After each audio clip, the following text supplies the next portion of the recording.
اعوذ باللہ من الشیطان الرجیم بسم اللہ الرحمن الرحیم اللہم صلی علی سیدنا محمد معدن الجود والکرم وآلہ وسلم۔ سامعین و ناظرین اکرام، السلام علیکم ورحمۃ اللہ وبرکاتہ۔ آج کا ہمارا موضوع یہ ہے کہ عقل ہمیں کہاں ملے گی۔ دیکھیں، ایک تو یہ ہے کہ عقل جو ہے، ہماری عقل جو ہے، یہ بات نوٹ کر لیں کہ ہماری عقل ظاہر کے بارے میں کام کرتی ہے، باطن کے بارے میں کام نہیں کرتی، لیکن ہم باطن تک ظاہری عقل سے پہنچ سکتے ہیں۔ یعنی باطن تک اگر پہنچنا ہے تو اسی ظاہری عقل سے اللہ تعالیٰ آپ کو قرآن میں دعوت دیتا ہے کہ تم سوچو، دیکھو میری نشانیاں تمہارے سامنے ہیں، تم خود میری نشانی ہو۔ تم اپنی پیدائش کے بارے میں سوچو کہ ایک وقت تھا کہ تم نہ تھے، پھر میں نے تمہیں پیدا کیا، پھر میں تمہیں موت دوں گا، اور پھر تم میرے پاس واپس آؤ گے۔ یہ اللہ تعالیٰ نے اسے بتایا ہے۔ ایک تو یہ ہے کہ عقل کا یعنی جو بنیادی بات ہے وہ یہ ہے کہ ہماری عقل جو ہمارے پاس ہے وہ ظاہر کے بارے میں کام کرتی ہے اور باطنی معاملات کے بارے میں خاموش ہے، یعنی جان نہیں سکتی۔ ظاہری عقل سے ہم باطنی حواس کو نہیں پا سکتے یا اس کے متعلق نہیں جان سکتے، لیکن اتنا ضرور ہے کہ ہم باطن تک رسائی جو ہے وہ ظاہر کے ذریعے کر سکتے ہیں۔ مثال کے طور پہ اللہ تعالیٰ نے خود فرمایا، ان فی خلق السماوات والارض واختلاف اللیل والنہار لآیات واختلاف اللیل والنہار والفلک التی تجری فی البحر وما ينفع الناس لآیات، وہ پوری آیت مجھے یاد نہیں ہے، اس میں آخر میں یہ ہے لآیات لأولی الالباب۔ ان فی، دوسری جگہ ہے ان فی ذالک لآیہ، اس میں نشانی ہے۔ تو زمین اور آسمان، انسان ظاہر کے ذریعے باطن تک پہنچ سکتا ہے، یہ بات ذرا نوٹ کر لیں۔ انسان ظاہر کے ذریعے، یعنی ظاہر کو آپ آبزرو کریں گے۔ مثال کے طور پہ سورج ہے، مثال کے طور پہ وہ ظاہر ہے، ہم دیکھ رہے ہیں، اس کو محسوس کر رہے ہیں۔ تو اب یہ ہے نا کہ آپ سورج کو دیکھیں اور اس کی تخلیق کے بارے میں غور کریں، اس کے فوائد کے بارے میں غور کریں کہ اس سے کتنا فائدہ ہو رہا ہے اور ہماری زندگی کا انحصار اس پر کتنا ہے۔ کل سورج طلوع نہ ہو تو کیا فرق پڑے گا، یا سورج طلوع ہی رہے تو کیا فرق پڑے گا، رات نہ آئے تو کیا فرق پڑے گا۔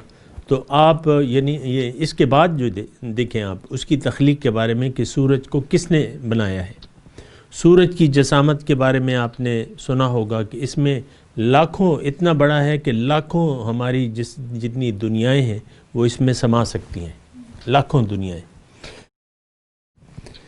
تو یعنی یہ ساری باتیں ہیں۔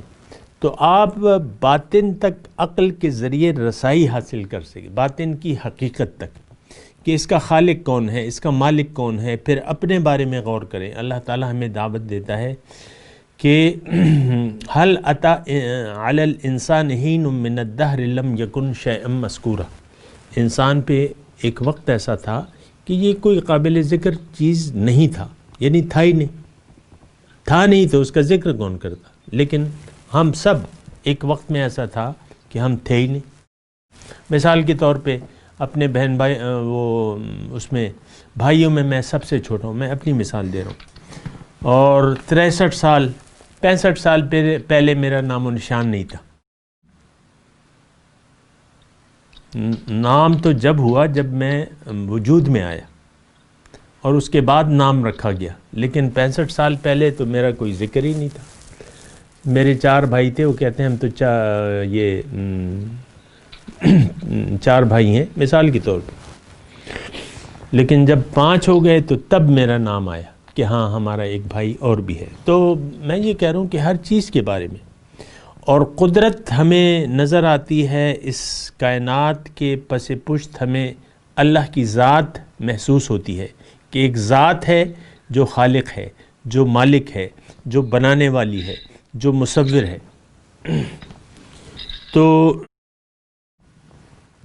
یعنی اس عقل کے ذریعے ہم باطن تک رسائی حاصل کر سکتے ہیں۔ اور میں بات کو لمبا نہیں کرتا، میں یہ کہہ رہا ہوں آج کا جو میرا موضوع ہے کہ عقل مند عقل کہاں ملے گی۔ جب عقل کے ابتدائی طور پہ تو آپ خود سوچیں گے اپنے بارے میں، اس کائنات کے بارے میں۔ جب آپ محسوس کریں گے کہ ہاں میں جو ہے اس کائنات کا مرکزہ ہوں اور بنیادی جو تخلیق ہوں اللہ تعالیٰ کی میں ہوں، میں اس کائنات، اللہ تعالیٰ نے یہ کائنات میرے لیے مسخر کر دی ہے، ہر چیز میرے لیے پیدا کی ہے، اور میں اور مجھے کس نے پیدا کیا ہے۔ اب سوال یہ ہے کہ مجھے کس نے پیدا کیا ہے اور کیوں پیدا کیا ہے۔ ظاہر ہے کہ پیدائش میں تو کوئی شک و شبہ نہیں ہے کہ وہی خالق جو سماوات والارض ہے اسی نے مجھے پیدا کیا ہے، لیکن اب یہ سوال کہ اس نے مجھے کیوں پیدا کیا ہے، یہ سوال آپ پیش کریں گے۔ اس سوال کا جواب آپ کو آپ کی عقل نہیں دے سکتی، اس کو آپ پیش کریں گے پھر اللہ کے سامنے۔ اللہ تعالیٰ پھر آپ کو بتائے گا پیغمبر کے ذریعے، کتاب کے ذریعے، پیغمبر کے ذریعے، اور پھر ہمیں جواب ملتا ہے کہ اے انسان، یعنی پیغمبر قرآن اور حدیث کی روح سے ہمیں یہ جواب ملتا ہے کہ اے انسان تیری منزل اللہ ہے، تم نے اللہ تک پہنچنا ہے۔ کیسے؟ پھر سوال ہوتا ہے کہ کیسے؟ تو اللہ کے راستے پر چل کر۔ اللہ کا راستہ اللہ تعالیٰ نے خود ذمہ داری اٹھا لی ہے کہ ان علینا للہدی، انسان کو اپنا راستہ بتانا میری ذمہ داری ہے۔ ہم سب اللہ سے ہر نماز کی ہر رکعت میں سیدھے راستے کی دعا مانگتے ہیں کہ اہدنا صراط المستقیم، اے اللہ تعالیٰ میری منزل تو تو ہے اور تو مجھے اپنا سیدھا راستہ بتا، کیونکہ ان ربی علی صراط مستقیم قرآن کی آیت ہے کہ میرا رب جو ہے وہ سیدھے راستے پر ہے۔ ان ربی علی صراط مستقیم، یہ پیغمبر کے الفاظ ہیں، قرآن میں دیکھ لیجئے گا۔ تو بات یہ ہے کہ عقل کے ذریعے آج کا جو موضوع ہے کہ عقل ملے گی کہاں۔ اب جو عقل مند انسان ہے، اور وہ کون ہے؟ جس کو اللہ نے سکھا دیا ہے، جس کو اللہ نے پڑھا دیا ہے۔ تو وہ کون ہے؟ وہ سب سے پہلے جو ہے پیغمبران کرام کی ذات ہوتی ہے، ان کو اللہ تعالیٰ سکھاتا ہے، پڑھاتا ہے۔ حضور صلی اللہ علیہ وسلم اپنے بارے میں فرماتے ہیں کہ علمنی ربی فاحسن تعلیمی وادبنی ربی فاحسن تادیبی، کہ مجھے میرے اللہ نے علم دیا ہے اور بہت اچھا علم دیا ہے، اور مجھے میرے اللہ نے ادب سکھایا ہے اور وہ بہت اچھا ادب ہے۔ اسی طرح میرے آقا فرماتے ہیں کہ انا مدینۃ العلم، میں علم کا شہر ہوں۔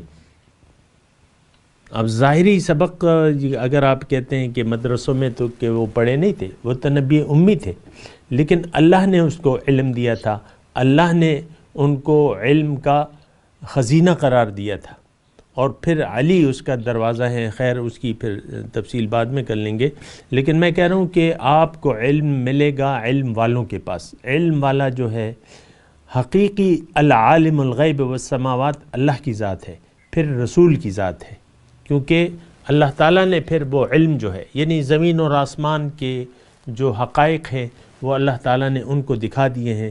ان کے پاس آپ جائیں گے اور ان کے سامنے بیٹھیں گے، پیغمبر کے سامنے بیٹھیں گے تو، اور پیغمبر کے نور پیغمبر سے اکتساب کریں گے تو آپ کو وہ عقل مل جائے گی جو کہ آپ کو درکار ہے، یعنی باطنی عقل آپ کو مل جائے گی۔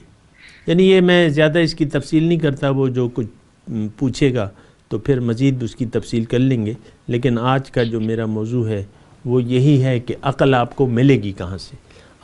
عقل جو ہے آپ کو دنیا کی کتابوں سے یا دنیا کے جو عقل مند ہیں اس سے عقل نہیں، بلکہ اندھیرے ملیں گے۔ یہ بات نوٹ کر لیں۔ ہمارا بچہ 16 جماعت پڑھ جاتا ہے لیکن وہ اندھے کا اندھا رہتا ہے، یہ آپ کو معلوم ہے۔ ظاہری تعلیم انسان کی آنکھیں نہیں کھولتی بلکہ انسان کی آنکھیں بند کر دیتی ہے، ظاہری تعلیم۔ ابھی ہماری یعنی میں نہیں تذکرہ کرنا چاہتا لیکن بس آ گیا ہے تذکرہ، یہ وکیل جو ہیں ہمارے، آپ نے دیکھا کہ وہ اسپتال گئے، مریضوں کی جو آکسیجن تھی وہ انہوں نے نکال دی، چند مریض مر بھی گئے۔ یہ وہ تعلیم یافتہ طبقہ ہے، یہ وہ کالے کوٹوں والا طبقہ ہے جو اپنے آپ کو تعلیم یافتہ کہتا ہے، تو ان کو ان کی تعلیم نے یہی سکھایا تھا۔ تو بہرحال بات کریں گے اگلی نشست میں انشاءاللہ۔ وآخر دعوانا ان الحمد للہ رب العالمین۔ مولایا صلی وسلم دائما ابدا على حبيبك خير الخلق كلهم